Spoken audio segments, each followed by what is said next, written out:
Look at the chaos now.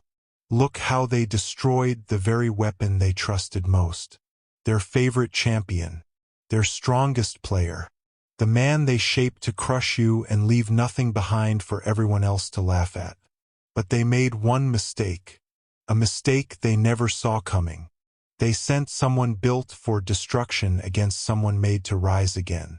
Now the same man is talking about healing, balance, and peace. Imagine how hard that truth hits them.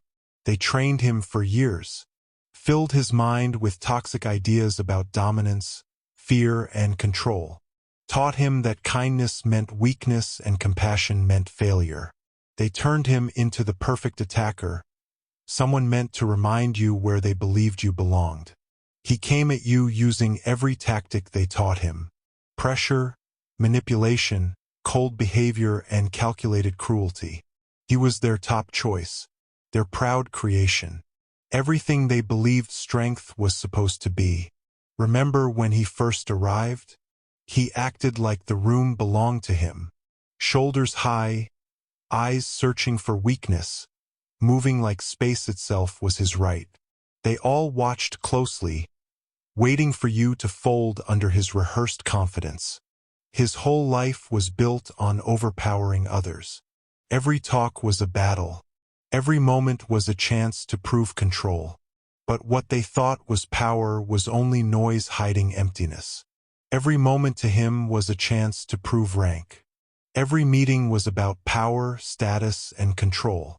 He had been taught to see you as prey, a rival, or something to use and throw away. But then you did what nobody expected. You didn't fight back. You didn't bow down. You refused to enter the game at all. You simply looked at him, truly looked, and noticed what others ignored for years. Behind all that armor was a scared child hiding in plain sight. While others either praised his ego or ran from his aggression, you did the one thing nobody dared to do. You saw through the act. Beyond the muscles, the attitude, and the carefully built image of dominance. You recognized the pain he was trying to escape. You saw the wounds beneath the mask, and that truth changed everything. He used every method he knew. Quiet insults meant to weaken confidence. Aggressive posture meant to create fear. Sharp debates where he tried to cut deep and win. But none of it worked. You were not reacting from pride or insecurity. You were moving from a place he could not understand. Not weakness, not force, something beyond both. Every attack slipped away. He pushed and found peace. He struck and met calm. That was when his whole system began to break. You were simply being yourself, and that damaged everything he had been taught. At night he replayed every moment with you, searching for a trick, a motive, a hidden plan. In his world, everyone wanted something. Everyone was either hunting or hiding, rising or falling, winning or losing. But you stood outside all of that. You were present, real, and calm in a way he could not explain. You answered his aggression with curiosity. You met his need for control with compassion. You looked past the image he worked so hard to protect and showed interest in the person behind it. None of it made sense to him. He had been taught that vulnerability was dangerous, that softness meant defeat, and that safety only came through fear and dominance. Yet you were open, gentle, and impossible to break. The questions began quietly. Why didn't you react? Why didn't you fear him? Why did you seem to understand something he did not? Soon those questions grew louder and spread through his certainty. He pushed harder, became more aggressive, more controlling, more extreme. But every time he escalated, you became calmer. Every attack met peace. Every performance met truth.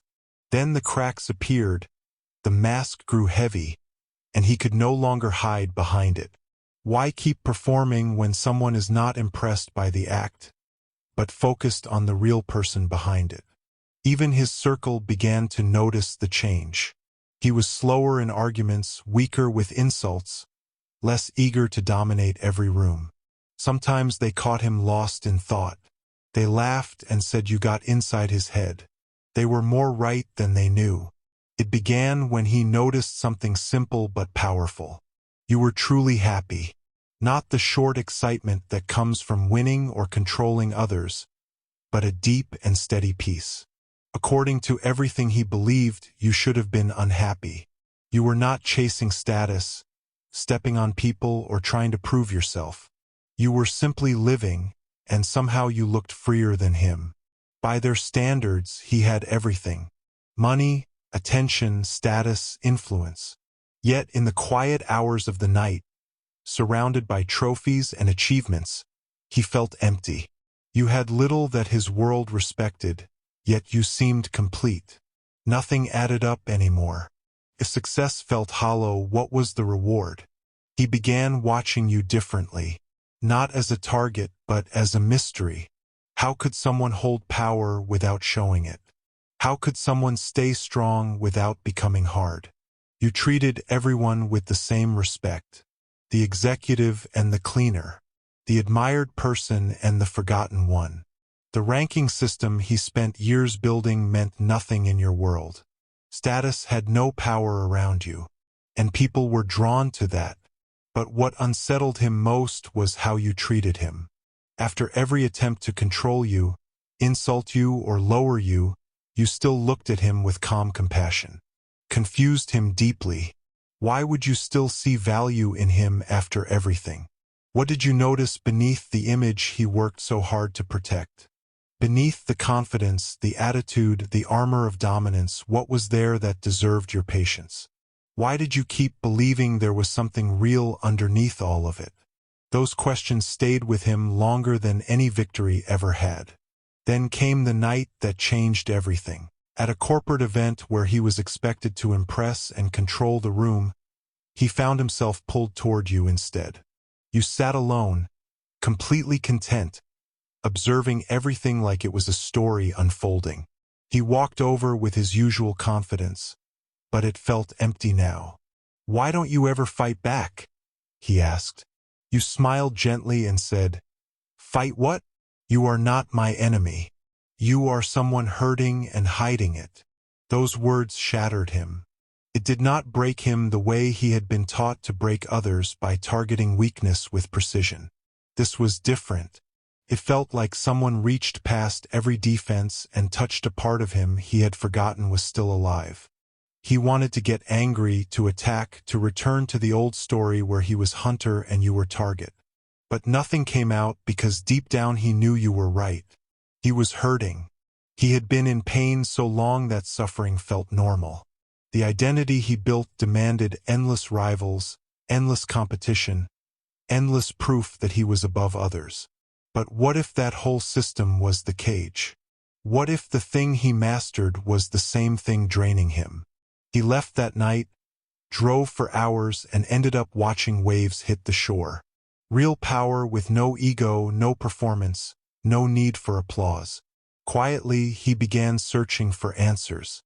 He read books he once mocked, books on philosophy, psychology, healing, and self-awareness. He was trying to understand feelings he never had words for. With every page, the world he believed in started falling apart. He learned that people grow through cooperation, not constant war. Empathy builds more than dominance ever can. The qualities they mocked in him had real value, and for the first time he began to heal. More than anything, he finally understood himself. He was wounded, disconnected, and trapped inside a performance that was slowly destroying him. The alpha image was never real strength. It was armor, and armor worn too long becomes a weight that crushes the person inside it. He began stepping back from his circle, skipping workouts built more on dominance than health, avoiding nights out that felt like hunts instead of connection. They noticed quickly. They mocked him, said he was getting weak, said you had gotten into his mind, said he was betraying their rules. In one way, they were right. You were in his mind not as an obsession, but as a wake-up call. He replayed every meeting with new eyes. Every time he tried to overpower you. Every moment he mistook your calm for weakness. He could not believe how blind he had been. Even his body started rejecting the old life. The supplements made him feel worse. Constant aggression became exhausting. The rigid routines felt empty and harsh. Then came the dream. He stood in a cage with you while a crowd demanded violence. But you did not fight. You only looked at him with compassion. He attacked with all his anger and training, yet every strike passed through you like light. For the first time, he saw that violence could not touch what was truly whole. Eventually, he would wear himself out, fall to the ground, and you would kneel beside him. With one hand on his shoulder, he felt something completely unfamiliar. Safety.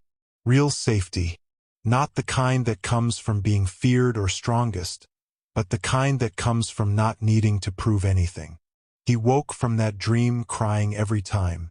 Deep tears he could not control. It frightened him because men like him were taught never to break. One night he finally reached out. A message at 2 a.m. asking to talk. No plan, no manipulation, no performance. Just a human being who had reached his limit, turning to the one person who had always seen him as human. You met at an all-night diner. He looked different now. The swagger was gone. The mask was cracked. What remained was raw honesty, and it was more powerful than anything he had shown before. "I don't know who I am anymore," he said, the truth barely able to leave his throat. You did not rush to answer. You sat with him in the silence and let him feel the weight of his own words. Then everything poured out. Years of pain disguised as power. A father who mocked emotion. A culture that rewarded numbness. Old wounds he had spent his life trying to outrun. In your presence, he finally stopped running. He told you about the emptiness inside him. The endless need to prove himself. The exhaustion of protecting an image every single day. The loneliness of being surrounded by people who only knew the act, never the real person. He admitted that watching you changed him. Your peace made his battles feel meaningless. Your honesty made his fake identity feel lifeless. "I've been empty for years," he said. "And you were the first to notice." That night something finally broke open inside him. You could almost see the shift happen. The grip of that false persona loosened, and the real man underneath began to breathe again. He cried without holding back. Not polished tears, not controlled emotion, but deep sobs from years of pain finally rising to the surface. Everything he had buried demanded to be felt at last. You did not rush to fix him or rescue him. You simply stayed present. You gave him space to fall apart, because sometimes breaking is the first step toward healing. When the tears ended, he looked changed, lighter, calmer, less burdened. As if he had dropped a weight he never realized he carried. He looked at you quietly and asked, "What now?" And that was where the real journey began. He had spent years building his own cage, and he could not step out of it overnight. But something inside him had already changed. The performance was no longer in control. The real person was slowly taking its place. He began refusing things he once lived for. The supplements that fueled aggression, the workouts designed to intimidate, the conversations that existed only to compete and dominate. One by one, the structure of his old identity started to fall away. His old circle did not understand. They called him weak, said he had been manipulated, said he was no longer himself. But what they could not see was what he was starting to feel for the first time: real strength. A kind that did not need to be loud, proven, or feared. He began therapy, read about trauma, emotional patterns, and healing. Things he once judged, he now realized were the hardest work a person could do. Even his habits began to shift. Veganism started as simple curiosity after something you had mentioned casually, not as pressure but as perspective. He researched it like preparation for a fight, except this time the battle was internal. Old beliefs about strength, dominance, and control began to collapse. The first plant-based meal felt strange, like breaking a rule he had lived by for years. But instead of weakness, he felt clarity. His body responded with energy, his mind with calm. And within weeks, the change could no longer be denied. Not just physically, but emotionally and spiritually too. The change was far deeper than anyone expected. It was as if choosing not to take part in violence outside of him had slowly quieted the violence inside him. One decision had started a chain reaction. His former group could not accept it. They tried interventions, pushed their beliefs back onto him, even mocked him for changing. Some blamed you, calling it manipulation, as if one person's presence could erase another's identity. But they were missing the truth completely. He was not being broken. He was finally being formed. The version of him they knew was never fully real, just a role built for survival, a mask worn so long it looked like a face. What was coming out now was not a new person, but the one who had been buried underneath all along. But they could not recognize it, because recognizing it would mean looking at their own masks too. So they labeled him lost and moved on, unable to face what his change reflected back at them. Meanwhile, his life began to soften in ways they would never understand. Peace replaced performance. Meditation replaced aggression. Conversations became real instead of competitive. Even relationships changed. No more chasing, no more games, no more proving. Everything they once called weakness started to feel like clarity, balance, and finally being alive. No more seeing women as something to own or win. He began to see people as they really are, not objects, not rewards, not status symbols, but full human beings with depth, history, and emotions. His idea of success also shifted. It was no longer about control or domination, but about growth and what he could give back. Not about being above others, but about becoming a better version of himself each day. You watched his change quietly without claiming credit. You didn't fix him. You simply never supported the performance he was running on. You met the real him only when he stopped pretending. The transformation belonged to him alone, not to any influence or control from outside. A year later, he returned to the same corporate event. Same setting, but everything about him was different. People expected the old version: loud, dominant, competitive. Instead, they met someone calm and grounded. He moved through the room with real confidence, not the need to impress or overpower, but a steady sense of self. Conversations became genuine, not battles. He listened more than he spoke. He connected instead of competing. Then he saw you. Same presence, same quiet strength, same calm awareness that had always seen through his masks. He walked over without performance, without pressure, just honesty. And he simply said, "Thank you." 2 words carrying everything he had become.